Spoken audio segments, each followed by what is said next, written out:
Welcome to episode 4 of our series of the Wabash and Erie Canal through Gibson County, Indiana.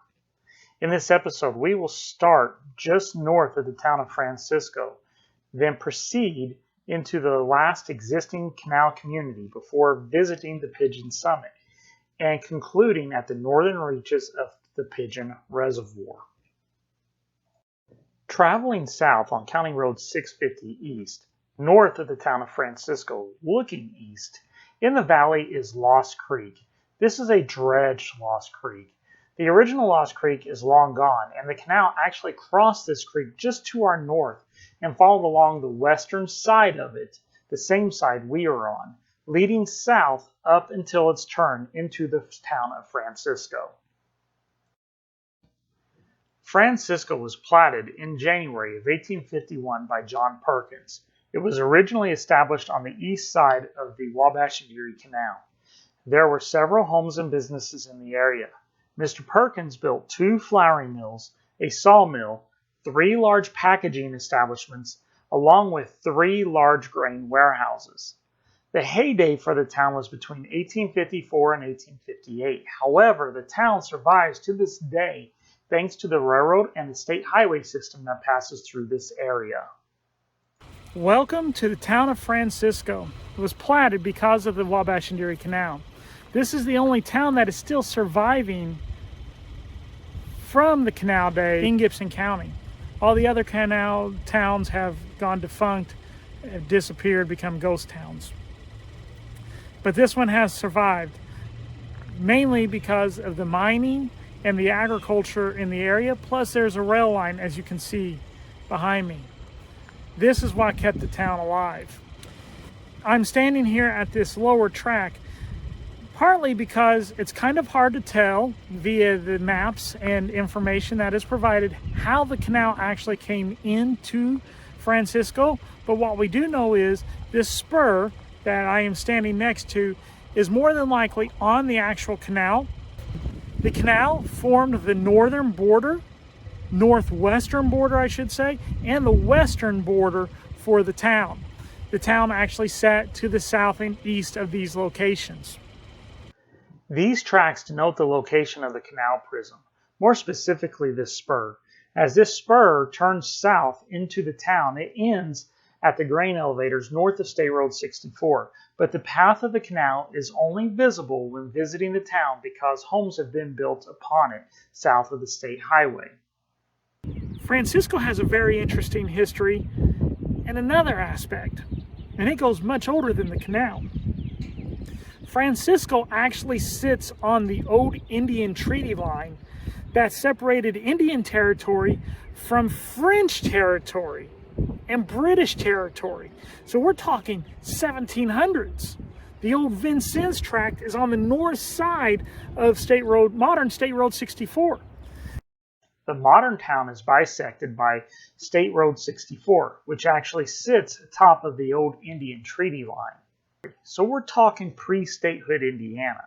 The old Vincennes tract, as it was known, was established along the same lines that the French had carved out of Indian territory. This tract is on the north side of modern State Road 64. This, the south side of the old Indian boundary, ran from half a mile west of the Edwards-Wabash County lines in Illinois to a point southeast of our location at the edge of the Hoosier National Forest, approximately 2.3 miles east of the town of Bristow, Indiana in Perry County. Anything south of this line was considered Indian territory, and any settler that was passing through this area was considered trespassing on this ground and was in danger of potential attacks until they crossed to the north side of this particular treaty line. So not only is Francisco got an interesting history in the sense of the Wabash and Erie Canal, because it is a canal town, and it's the only canal town in Gibson County that is still operating, but it also has a Indiana territorial claim to it because of its location on the Indian treaty line. We are now westbound on School Street, west of Green Street. And if you notice that there is a small drop in the land coming from the right-hand side of your screen, This is actually the berm of the canal, and the low spot in the middle, along with the trailer on the left-hand side of the screen, mark the bed and the location of the towpath. As one looks down this valley, the canal actually turns slightly to the right, as you can see. This marks the location of the bed and the path of the canal as it passes through southwestern part of Francisco. Not much of the canal path is left in the town of Francisco, but it did pass between 1st and Green Streets as it came through town to where we are now. Exiting Francisco, the canal is on the left side of the road. The ditch was dug in the bottom of the canal and is all that remains in this area. The roadway is the towpath, and on the field side of the ditch is the berm. We just crossed over the suspected location of a waste weir.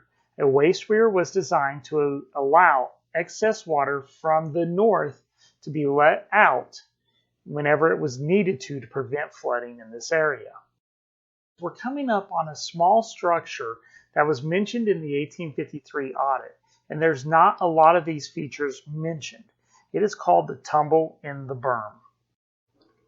A tumble is created when a small or seasonal stream is too small or the terrain on each side of the canal would not allow for the installation of a culvert under the canal due to the extensive excavations to allow the stream to continue downhill. So instead of digging so much, it was cheaper and easier to allow the water to come over the top of the berm, allowing the water into the canal. If you look at the hills and the fields, a small valley is created, and it is here where a farmer has actually built a concrete abutment. The stream flows into what becomes the canal. This was the location for the tumble in the berm.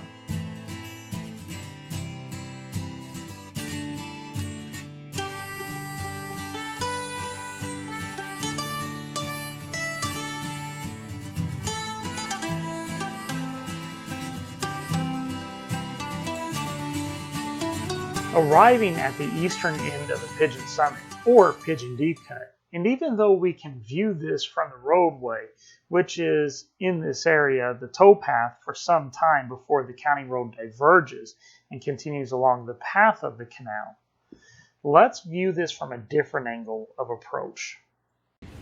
Welcome to Pigeon Summit, because we are actually floating in the last watered section of Wabash and Erie Canal in Gibson County. We are in the Pigeon Deep Cut. We are heading westbound in the Pigeon Deep Cut. So, why a deep cut? You have to understand geography and the way the canal was made. Any point to the west of the summit here and south flowed into Pigeon Creek, and all points east and north flowed into the Patoka River. Well, to get to Evansville, you had to go through a summit, and this was the lowest summit and the easiest one to get through. So this was the route that was chosen. The question that gets asked the most whenever you start talking about the Wabash and Erie Canal in Gibson County in particular is somebody will ask you, hey, do you know that section by Francisco? That brick building there, is it got something to do with the canal? And the short answer is no.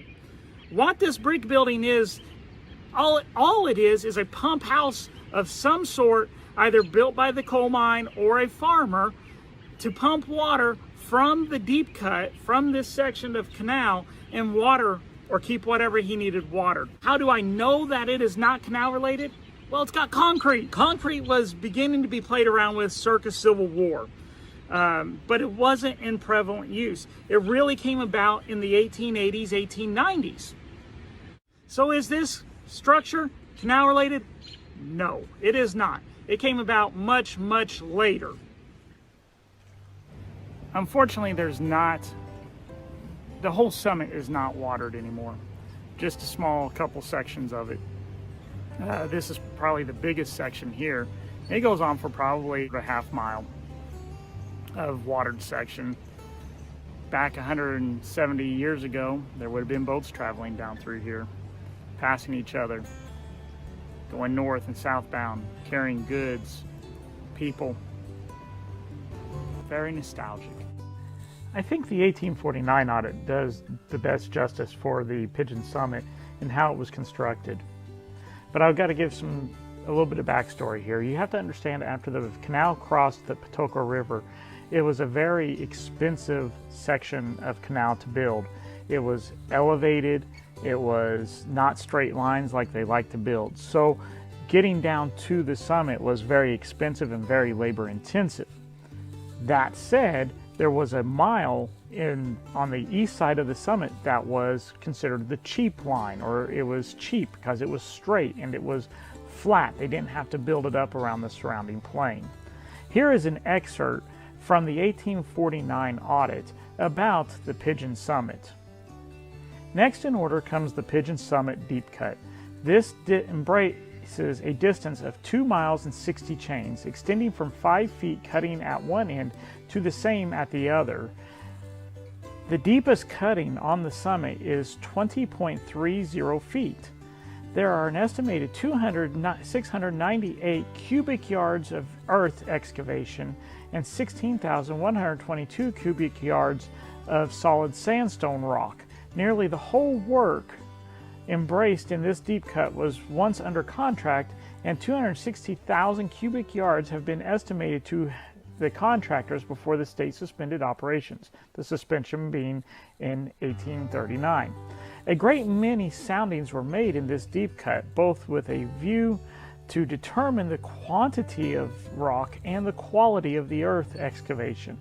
But still, it must not be supposed that our estimate of the quantity of rock excavation is absolutely correct. The total number of cubic yards of the material in the deep cut has been calculated from cross sections accurately, but the proportion of this that should be estimated as rock cannot be determined with certainty until the earth is stripped off or great expense incurred in sounding and digging wells. A considerable outlay has already been incurred, giving us only a tolerable idea in regard to this matter, but I am convinced the quantity of rock excavation will not finally be found greater than is now estimated.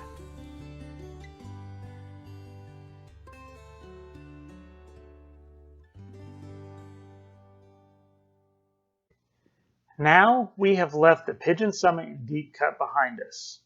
We are traveling west on County Road 250 south. In the distant tree line is the location of the canal prism. Unfortunately, as far as I know, there is nothing left of the prism in that tree line due to dredging operations of Pigeon Creek. It continues southwesterly from this location until approximately the intersection of this ditch and the tree line. It is here that the canal actually makes more of a turn towards the south-southwest as it made its way towards the Pigeon Reservoir above Port Gibson. Traveling south on County Road 350 East, also known locally as Midway, again, the distant tree line is the path of the canal. In the 1850s, though, you would have seen a very different thing at this viewpoint: water.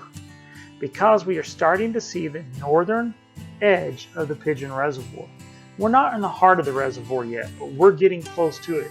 And in the distant tree line, there is nothing left of the canal prism, just a dredged ditch, much like it was on County Road 250 East.